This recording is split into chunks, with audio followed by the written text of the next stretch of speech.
Hello and welcome to another edition of the Stogie Review video review. I am Walt White and here once again for another short ashes video.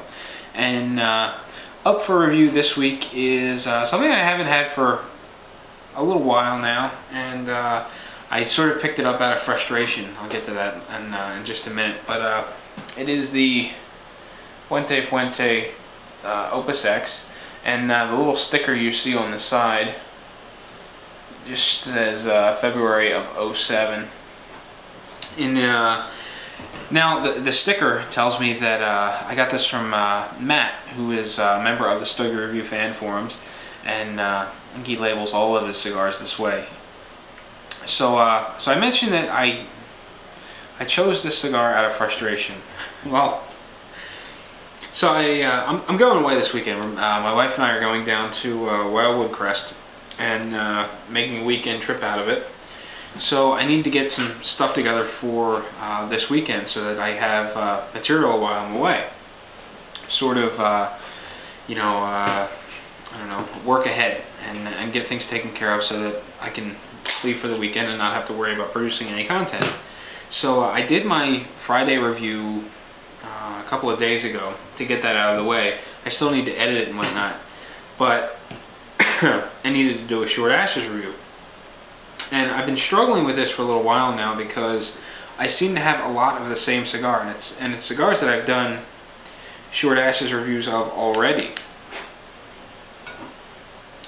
So, you know, I really don't want to double up on some of these cigars, so I'm kind of digging around, and I've been putting it off and putting it off, and here tonight, it's about 8:30 now. At 8 o'clock, I decided I was going to go ahead and do this short ashes review.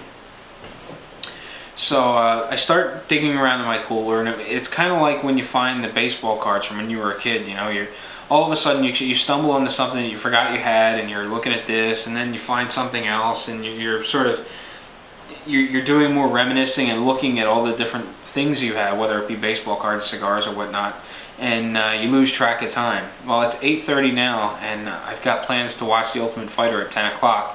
I finally got all caught up on the season when they ran that marathon last week, so I don't want to miss an episode because I don't know when they re-air them. So I made plans. I set the reminder on the TV. I'm ready to go, and I'm digging around the cooler, and I can't find anything short. Everything I have is probably going to take me two and a half hours to smoke. Anything ranging from a Toro to like a double Corona, Churchill, things like that. So I'm getting kind of frustrated. I totally wasted a half an hour just looking around instead of picking a cigar, and then the cigar I picked, it winds up being it was actually going to be a 601 black. I think they're black labels. They're Connecticut's. I don't know whether they're a black or gold label, what they're referred to as, but it was a sample I got at Cigar Fest, and I'm all ready to shoot the video, and I look at this thing and I'm thinking, this is just too big. I'm never going to be able to get the video done in time. So I put it back, and then I remembered that in one of the travel humidors I took up to the Poconos with me for Cigar Fest, I had this Opus X that I set aside. I put it in that cooler, and I thought, you know what, it's fairly small, Corona size. I'm going to go with that tonight. I know that we've done like 10 reviews of the Opus X on Stogie Review, but I'm going to do another one. This one's from '07, as I mentioned, which I was fortunate enough to have the sticker on there. But that's how the Opus X came to be tonight. Just looking it over, I've got sort of a brownish wrapper, not the more red tinge that I'm accustomed to seeing. I've got a little bit of a ding on the foot, which is probably from rumbling around in that loose travel humidor. I took Jerry's advice, and I took all the foam trays out of it and just loaded it with cigars so that I could fit more in my 15 count humidor, and as a result some of the naked cigars got banged around a little bit. This was one of them. As you can see, a little chip on the foot. You know, it really shouldn't affect the way it smokes. It shouldn't lead to any burn problems or anything, but it's a blemish nonetheless, and it's a blemish completely my fault. Aside from that, the coloring looks pretty consistent, although it's more brown than it is red. And the wrapper, or the band, is beautiful, as are all of the Opus X bands. So I'm going to go ahead and get this cigar lit, and then we'll go ahead and take a look at the first third. So sit tight. Alright, well, welcome back. I've got my cigar lit. I'm smoking into it a little bit, and I've got a really funky ash going. I had sort of the ash, it was in one piece. It was nice and straight, compacted when it was a little bit shorter, and it looked like a piece was going to fall out. So of course I pick it up and I go to look, and it falls out like the perfect Tetris piece could fit in there. And I figured, all right, I got to clean this up. I put the cigar down. Now usually I scrape up any fallen ash with some poor guy's business card, but I put all the business cards away and just happened to use a laminate chip that I had sitting here.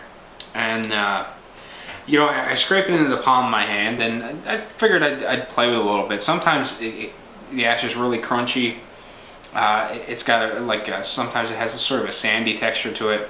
This ash seems to be really powdery and just really loose overall. It doesn't really have any hard texture to it. You know, I don't know how that translates into the tobacco that's used, but you know, I would really have thought of, you know, potent, you know, like strength-laden tobacco such as Ligero or whatever, to be coarse and oily and just a tough ash. But surprisingly, this is all really sort of powdery. I'm getting a little bit of flowering. The ash is fairly light. The burn line itself is pretty even. It's fairly straight. I mean, I've got a little bit of deviation there, but nothing that I'm really concerned about. The draw's got a little bit of resistance to it, but it's providing a nice mouthful of dense smoke. The burn rate seems pretty good. I've been at it for about 20 minutes now, and I'm really not that far into the cigar. The body is full. The very first puff, I got that sort of really thick molasses kind of feel in the mouth, sort of gummy and just really thick, full-bodied sort of feel. The finish is pretty smooth. It's very crisp. It's got some pepper, some spice through the sinuses. It's a little aggressive on the palate, and the flavors are kind of not up my alley so far. The first 2 puffs or so out of the cigar were just downright nasty. It's kind of funny. When I turn the camera off and tell the MacBook to stop importing, it starts doing something with all the footage that it recorded. And there's a little progress bar, and down below there's the video feed of me, but it's played back at about half time. So I take a puff on the cigar. I don't like it. I get this sort of scrunched up nasty face, and I look down at the computer and I'm staring at myself at just how bad my face looked after that first puff. It was just downright nasty. Now that nastiness has gone aside, and the flavors are a little more pleasant now, but the cigar is just still not really up my alley. It's kind of floral. It's got some spice, some pepper, sort of a woody component to it. It's not dry, but it's not creamy. It's kind of interesting. I'm not quite sure if I'm really enjoying it. It's kind of like, I don't know, it's intriguing. It's not particularly enjoyable, but you know, here's to hoping that the cigar is going to become what I remembered it being, and that's very full flavored, very full bodied, and very enjoyable. At this point, it's just kind of, it's got just a weird taste to it.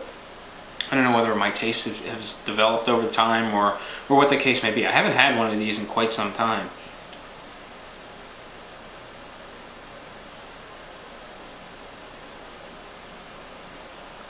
And the real interesting thing is it smells just awesome.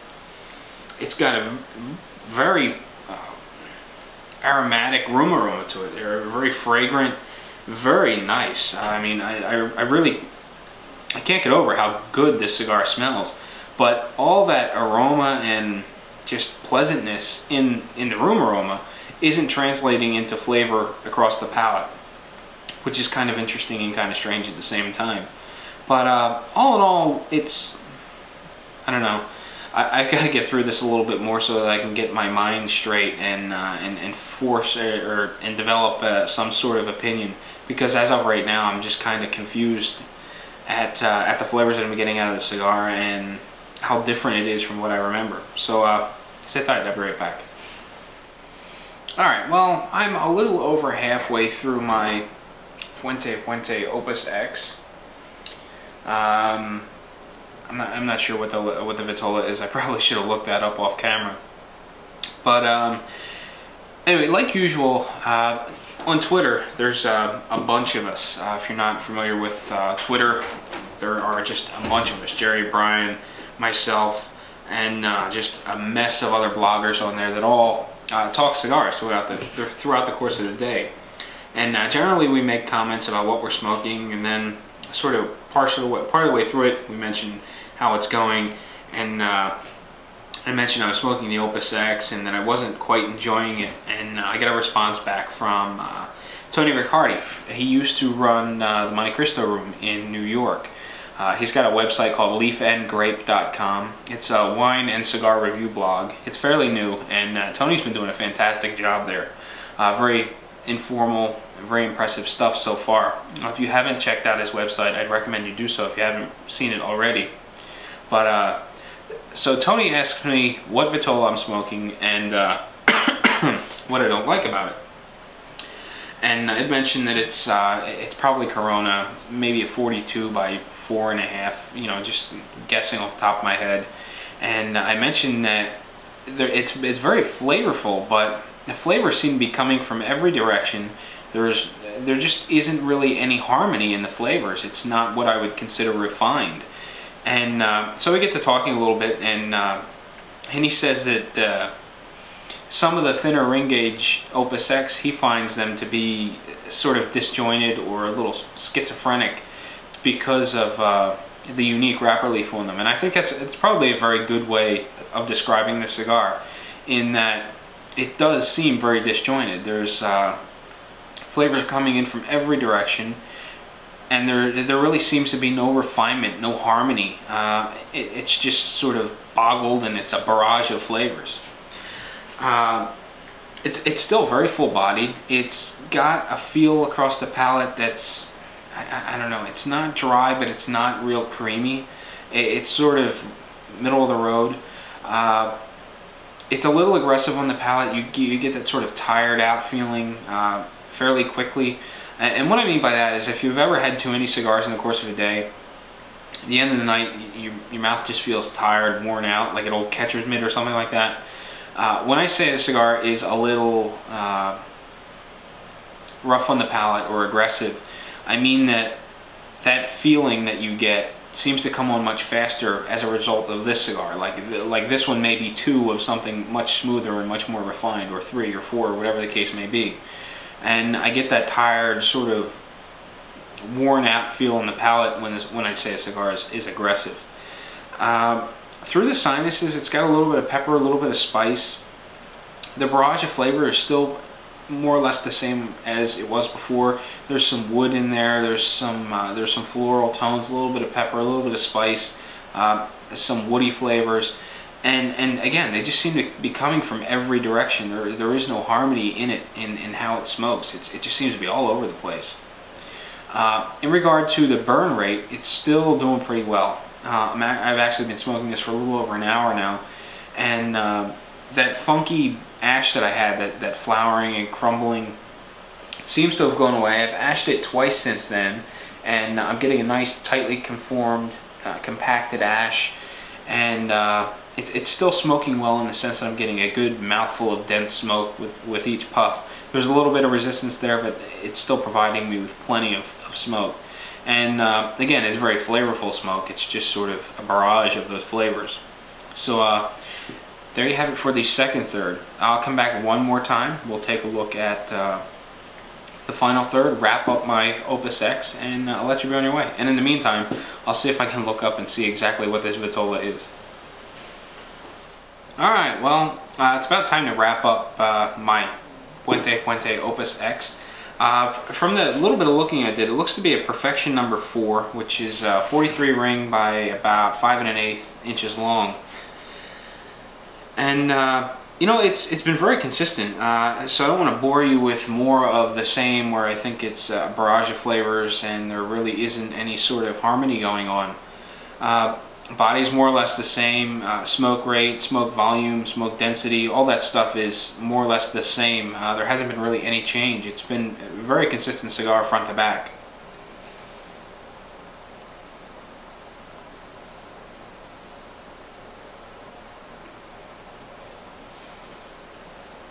And it's getting to be almost time for me to put this down and go check out the show that I've got ready to go.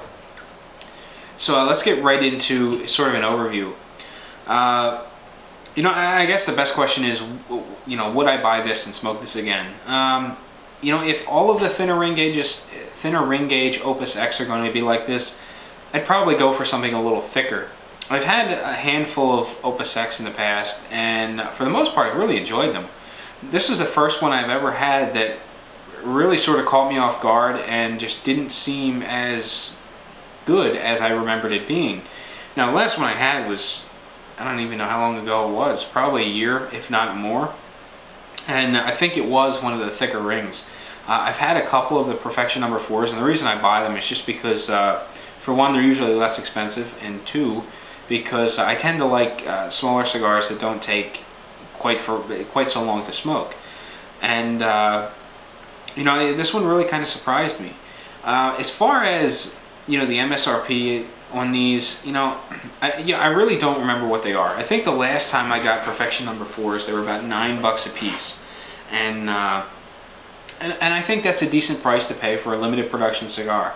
When you get up into the astronomical prices of like $25 and up for a Perfection number 4, I think that's outrageous, and retailers are really taking advantage of you because they know that people are coming to find them. The cigars only come out once, twice, maybe 3 times a year. I think it's twice a year, but and you know, and some of these retailers are really taking advantage of you and gouging you on the price. If I were to stumble into a shop that was gouging, I wouldn't even think twice about buying them. I would avoid them, and that would be the end of it. If I had walked into a shop that had these at MSRP, I'd probably pick 1 or 2 up. You know, I think they're a decent cigar. I'm not quite fond of this one, and this has really been the only bad one I've had, so that about does it. I'm running out of things to say. The cigar's been very consistent, and I think I've made my opinion of it pretty clear so far. So before I get out of here, definitely check out leafandgrape.com. I'll try to include a link to that in the article that goes along with the video. And check out Twitter if you haven't already. I'm on there as W. White, Jerry's on there as J. Cruz, and Brian is on there as Brian Hewitt. So join in on the Twitter crowd and drop us a line. Leave some comments on the video. Let me know what your experience has been with the Opus X. Have you had one before? Have you not been able to find them? You know, is the mystique luring you in? All that good stuff. So until next time, happy smoking.